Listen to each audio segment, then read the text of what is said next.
फिल्मों में मां के रोल में वो इतनी पसंद की गई कि उन्हें इंडस्ट्री की मां का टैग मिल गया। लगभग 74 फिल्मों का हिस्सा रही रीमा लागू ने हिंदी और मराठी फिल्मों में काम किया था। टीवी शोज में भी उन्होंने अपनी एक्टिंग की छाप छोड़ी। एक्टिंग के सफर में उन्हें एक शख्स से प्यार हुआ, फिर शादी की, लेकिन कुछ समय बाद दोनों का अलगाव हो गया और अकेली ही उन्होंने बेटे की परवरिश की। उन्होंने बचपन में ही कई फिल्मों में बतौर चाइल्ड आर्टिस्ट काम किया था। इसके अलावा उन्होंने 10 साल तक बैंक में नौकरी की थी और फिर फिल्मों में आई। मौत के एक दिन पहले तक वो काम कर रही थी। मां एक्ट्रेस थी तो बतौर चाइल्ड आर्टिस्ट फिल्मों में काम किया। रीमा लागू का जन्म 21 जून 1958 को मुंबई में हुआ था। मां मराठी फिल्मों में काम करती थी, जिस वजह से उनका रुझान भी एक्टिंग की तरफ हमेशा से था। यही कारण था कि उन्होंने बतौर चाइल्ड आर्टिस्ट की कई फिल्मों में काम किया। चाइल्ड आर्टिस्ट के तौर पर काम करने के बाद उन्होंने मराठी स्टेज पर काम करना शुरू कर दिया। इससे उन्हें बहुत पॉपुलैरिटी मिली। फिर उन्होंने टीवी इंडस्ट्री का रुख किया। टीवी इंडस्ट्री का भी हिस्सा रही। 1985 में रीमा लागू ने खानदान शो से टीवी इंडस्ट्री में डेब्यू किया था। शो में लोगों को उनका काम बहुत पसंद आया, जिसके बाद वो श्रीमान श्रीमती और तूतू मैमे जैसे शोज का भी हिस्सा रही। इन शोज में बेहतरीन काम के लिए उन्हें best actress in comic role के लिए इंडियन टेली अवार्ड्स मिला था। टीवी इंडस्ट्री में काम करने के साथ 10 साल तक बैंक में भी काम किया। टीवी इंडस्ट्री में काम करने से पहले उन्होंने पढ़ाई पूरी करने के बाद 1979 से यूनियन बैंक ऑफ इंडिया में काम करना शुरू कर दिया था। उन्होंने ये नौकरी तकरीबन 10 साल तक की। इस दौरान वो इंटर बैंक कल्चरल इवेंट में पार्टिसिपेट किया करती थी। रीमा लागू ने बैंक की नौकरी के दौरान ही टीवी शोज में भी काम करती रही। जब उन्हें एक्टिंग करियर में कामयाबी ज्यादा मिलने लगी तो उन्होंने 10 साल के बाद बैंक की नौकरी छोड़ दी और पूरी तरह से एक्टिंग फील्ड में काम करने लगी। प्यार, शादी और अलगाव। इस दौरान उनकी मुलाकात विवेक लागू से हुई। कुछ समय तक साथ रहने के बाद दोनों ने 1978 में शादी कर ली। हालांकि कुछ समय बाद दोनों के बीच दूरी आने लगी। नतीजा कुछ साल बाद उनका तलाक हो गया। शादी टूट जाने के बाद उन्होंने जैसे तैसे खुद को संभाला। हालांकि इसके बाद भी उन्होंने दूसरी शादी कभी नहीं की। इस शादी से रीमा ने एक बेटी मृण्मयी का जन्म दिया था। तलाक के बाद उन्होंने अकेले ही बेटी की परवरिश की। बेटी आज मृण्मयी एक्ट्रेस और थिएटर डायरेक्टर है। जूही चावला की मां बनकर बॉलीवुड में डेब्यू किया। 1979 में रीमा लागू ने फिल्म सिंहासन से मराठी फिल्म इंडस्ट्री में डेब्यू किया। हिंदी फिल्म में उन्हें बड़ी पहचान 1988 में आई फिल्म कयामत से मिली, जिसमें उन्होंने जूही चावला की मां का रोल निभाया था। अगले साल रीमा लागू को 1979 की फिल्म मैंने प्यार किया में सलमान खान की मां के रोल में देखा गया। इन सभी फिल्मों में उनके मां के रोल को दर्शकों ने बहुत पसंद किया। श्रीदेवी की वजह से फिल्म से सीन कटा, फिर बनी इंडस्ट्री की मां। 1993 में फिल्म गुमराह आई थी। फिल्म में श्रीदेवी का मां का रोल रीमा लागू ने निभाया था। फिल्म को मुकेश भट्ट ने डायरेक्ट और यश जौहर ने प्रोड्यूस किया था। शूटिंग पूरी होने जाने के बाद फिल्म की एडिटिंग के दौरान श्रीदेवी की नजर रीमा लागू के परफॉर्मेंस पर पड़ी। ये देखकर वो डर गई कि कहीं फिल्म में उनकी एक्टिंग रीमा लागू की एक्टिंग से ओवरशैडो ना हो जाए। इस वजह से उन्होंने यश जौहर से गुजारिश की थी कि वो फिल्मों में रीमा लागू के कई सीन्स हटा दे। यश जौहर ऐसा करना नहीं चाहते थे। हालांकि श्रीदेवी की जिद की वजह से उन्हें झुकना पड़ा और रीमा लागू के कई सीन्स उन्होंने फिल्म से हटा दिए। इस बात का यश जौहर का बहुत मलाल हुआ। सीन्स हटाने के उन्हें बहुत पछतावा हुआ। फिर उन्होंने यह फैसला की कि उनकी प्रोडक्शन में बनी लगभग सभी फिल्मों में रीमा लागू की मां का रोल निभाएंगी।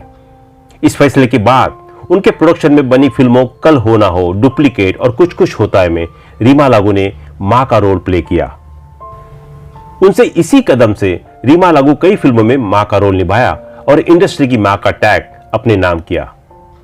ऑन स्क्रीन बेटे संजय दत्त को शूटिंग के दौरान कांपने लगे थे हाथ। 1999 की फिल्म वास्तव में रीमा लागू की काम को बहुत सराहना मिली। फिल्म में संजय दत्त ने गैंगस्टर का रोल निभाया था और रीमा लागू उनकी मां के किरदार में दिखी थी। इसी दौरान रीमा उनसे महज 2 साल की छोटी थी। फिल्म में एक सीन था जिसमें रीमा लागू को संजय दत्त को गोली मारना होता था।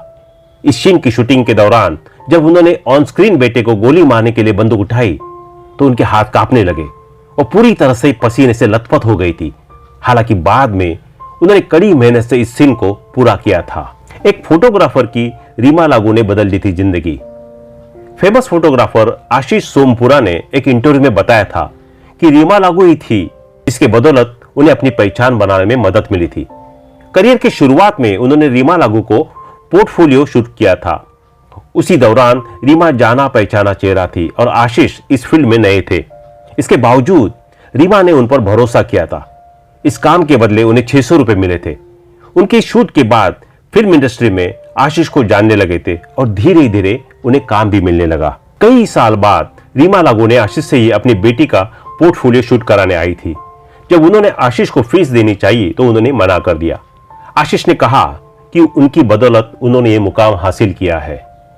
रीमा लागू को फिल्म मैंने प्यार किया, आशिकी, हम आपके हैं कौन, वास्तव के लिए 4 बार बेस्ट सपोर्टिंग एक्ट्रेस के फिल्म फेयर अवार्ड से नॉमिनेशन मिला था। मौत के एक दिन पहले तक काम करती रही। हार्ट अटैक से हो गई जान। 18 मई 2017 को 58 साल की उम्र में रीमा लागू ने दुनिया को अलविदा कह दिया था। मौत के एक दिन पहले तक वो शूटिंग में बिजी थी। शूटिंग के बाद जब वो घर लौटी तो रात में उनके सीने में दर्द शुरू हुआ, जिसके बाद उन्हें रात 1 बजे कोकिलाबेन हॉस्पिटल में भर्ती कराया गया। 3:15 पर कार्डियक अरेस्ट से उनकी मौत हो गई। सलमान की 11 फिल्मों में मां का रोल निभाया। सलमान खान की 11 फिल्मों में रीमा लागू ने ऑन स्क्रीन मां का रोल निभाया था। 2017 में रीमा लागू समेत ओम पुरी और विनोद खन्ना का भी निधन हो गया था। इस पर सलमान ने ट्यूबलाइट के प्रमोशनल इवेंट में कहा था कि उन्होंने इस साल अपने 3 करीबी लोगों को खो दिया है। रीमा लागू की इमेज बॉलीवुड में कुछ ऐसी बनी थी कि उन्हें हमेशा अच्छे और शरीफ महिला के रोल के ही मिलते थे। हालांकि वो चाहती थी कि उन्हें नेगेटिव रोल्स भी ऑफर हो, लेकिन कोई भी डायरेक्टर या प्रोड्यूसर उन्हें नेगेटिव रोल देना नहीं चाहता था। साल 2010 के बाद रीमा लागू ने फिल्मों में काम करना कुछ कम कर दिया था।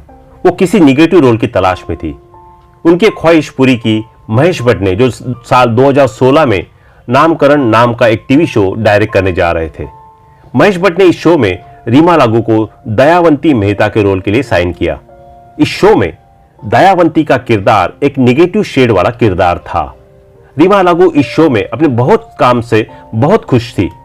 होते भी क्यों ना, आखिर पहली दफा उन्हें उनकी पसंद का किरदार जो मिला था। आपको जानकर हैरानी होगी कि इस फिल्म में सलमान खान की मां को एकदम वास्तविक तरीके से निभाने वाली रीमा लागू असल जिंदगी में उनसे महज 7 साल ही बड़ी थी। फिल्म साजन में रीमा लागू ने संजय दत्त की मां का रोल निभाया था, जबकि असल जिंदगी में रीमा लागू संजय दत्त से महज साल ही बड़ी थी। कुछ मिलाकर रीमा लागू बॉलीवुड के 90 और साल 2000 के दशक के मां के रोल के लिए सबसे फिट एक्ट्रेस बन गई थी। साल 1993 में फिल्म गुमराह में रीमा लागू श्रीदेवी की मां के रोल में दिखी थी। लेकिन आपको जानकर हैरानी होगी कि श्रीदेवी उम्र में रीमा लागू से 4 साल बड़ी थी। वही फिल्म श्रीमान आशिकी में तो जब लोगों ने रीमा लागू को ऋषि कपूर की मां के रोल में देखा तो वो दंग रह गए। उम्र में ऋषि कपूर रीमा लागू से 6 साल बड़े थे। यानी कहा जा सकता है कि रीमा लागू अपने कैरेक्टर से इतनी गहराई से उतर जाती थी कि यह अंदाज लगा पाना मुमकिन ही नहीं होता था कि उनकी असल उम्र क्या है। तो दोस्तों, अभी के लिए बस इतना ही। मिलते हैं अगली वीडियो में। तब तक आप अपना ध्यान रखिए। Bye bye.